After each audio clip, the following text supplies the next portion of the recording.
కేటీఆర్ హరీష్ రావు చేసిన వ్యాఖ్యలకు గాను ప్రస్తుతం అమరవీరుల స్తూపం దగ్గర కాంగ్రెస్ నేతలు అయితే ఉన్నారు. వారితో మాట్లాడే ప్రయత్నం చేద్దాము. ప్రస్తుతం మానవతా రాయ్ మనతో పాటు ఉన్నారు, మాట్లాడదాము. అన్న చెప్పండి, అంటే కేసీఆర్ హరీష్ రావు చేసిన వ్యాఖ్యల్ని ఎలా చూస్తారు? అండ్ ఇంతకు ముందు కూడా మంత్రులందరూ మాట్లాడారు.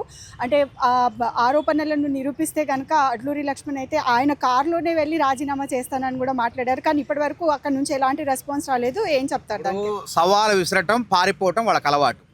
గతంలో ఇదే వేదికగా రేవంత్ రెడ్డి గారు పీసీసీ ఉన్నప్పుడు కూడా శ్వేత సవాలు విసిరితే కేటీఆర్ పారిపోయిండు, ఏది మాదక ద్రవ్యాల విషయంలో. అదేవిధంగా గతంలో కూడా మేము ఈ అంశంలో ఎన్నోసార్లు సవాళ్ళు విసిరాం. కనీసం వాళ్ళు ఎట్లంటే అధికారం కోల్పోయిన తర్వాత వాళ్ళకు ఆరోపణలు చేయడం చేతగాని దద్దమ్మలా మారిపోయారు. ఇప్పుడు మూసీ పునరుజ్జీవనం ఉంది, ఆ ప్రాజెక్టు ఇంతవరకు ఇప్పటికే ప్రారంభం కాలే. దాంట్లో 1,00,000 కోట్లు ప్రారంభంగానే ప్రాజెక్టులో 1,00,000 కోట్ల అవినీతి జరిగిందంటారు. అదేవిధంగా హిల్ టు పాలసీ, ఇప్పటికి కూడా హిల్ టు పాలసీలో పరిశ్రమలను ఔటర్ రింగ్ రోడ్ అవతల తరలించే దాంట్లో ఇప్పటికి కూడా దరఖాస్తులు కొనసాగుతున్నాయి. దాన్ని అసలు అది ప్రారంభం కానే కాలేదు. దాంట్లో 5,00,000 కోట్లని బీఆర్ఎస్ ఉన్నట్టు, బీఆర్ఎస్ అమ్మ 5,00,000 కోట్లు అని చెప్పి బీజేపీ ఇంకో 1,00,000 కోట్లు ఎక్కువే, 6,00,000 కోట్ల అవినీతి అయింది అంటాడు. కాబట్టి మేము గురుకులాల టెండర్ల విషయంలో కూడా మేము స్పష్టంగా ఉన్నాం.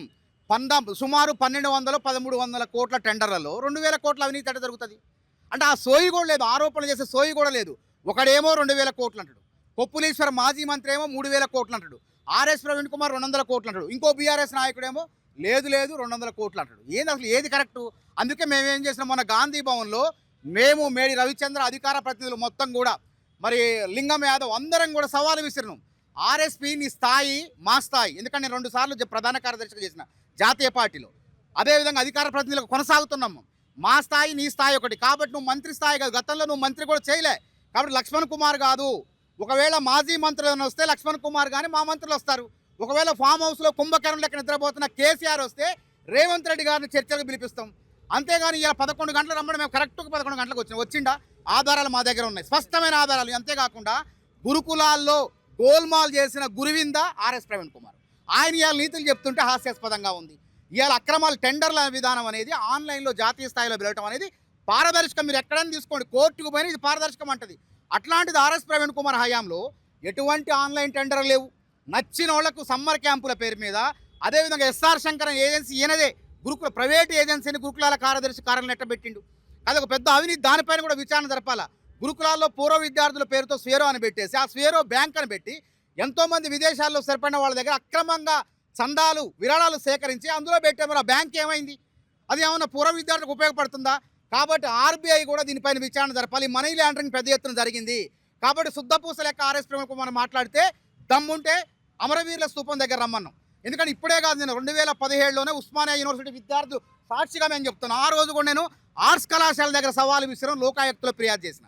ఆ రోజు ఆయన అనుచరులు వస్తే వెంటనే మా విద్యార్థులందరూ రాళ్లదాడి చేసి వాళ్ళు పారిపోయేలా చేసింది. ఆ రోజు అవినీతి పరుడు. ఇవాళ ఆయన రమ్మంటే సవాలు విసిరిండు.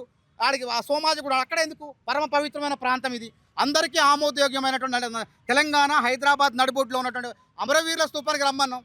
మరి రాలేదు. ఉత్త కూర్చొని మాట్లాడితే ఆరోపణలు చేయటం కాదు, మీరు ఆధారాలతో సారని మేము ఆధారాలతో వచ్చినాం. కాబట్టి ఇప్పటికీ మించిపోయిందే. మేము ఇంకొక అర్ధగంట సేపు ఇక్కడ ఉంటాం. రాకపోతే ఈ మళ్ళీ పారిపోయినట్టే. గతంలో ఏ విధంగా పారిపోయారు, తోక ముడిచారో అట్లే పారిపోయినట్లే. చరణ్ కౌశిక్ గారు కూడా ఉన్నారు, మాట్లాడదాము. అయితే చరణ్ కౌశిక్ గారు, మీరు చెప్పండి, అంటే ఇన్ని ఆరోపణలు చేస్తున్నారు, అంటే బేస్లెస్ ఆరోపణలు అని చెప్పొచ్చు. అంటే కాంగ్రెస్ ప్రభుత్వం ఇప్పుడు హయాంలో ఉంది, లీడ్లో ఉంది.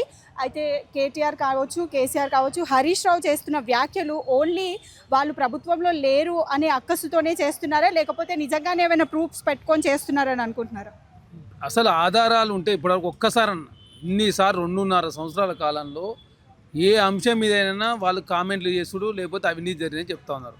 అది హిల్డు పాలసీ కానీ మొదలు పెడితే 4th సిటీ వరకు, లేకపోతే మెట్రో విస్తరణ వరకు, లేదు త్రిబుల్ కావచ్చు, లేకపోతే తెలంగాణ రాష్ట్రంలో ఏ టెండర్ పిలిచినా కూడా ప్రతి దాంట్లో అవినీతి జరిగిందని చెప్తారు. ఇప్పుడు ఈ గురుకులాలకు సంబంధించి కూడా పిలిచింది మొత్తం 674 కోట్లు మాత్రమే. ఫస్ట్ ఫేస్ 674 కోట్లు మాత్రమే.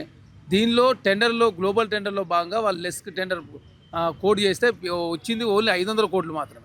అందులో 2,000 కోట్ల అవినీతి ఎట్లా జరిగిందో చెప్పండి అంటే ఇప్పటివరకు బీఆర్ఎస్ పార్టీ హరీష్ రావు గారు ఇంతవరకు సమాధానం చెప్పలేదు. ఈరోజు కాదు, దీనికి ఆల్రెడీ ముఖ్యమంత్రి గారే సమాధానం చెప్పాడు.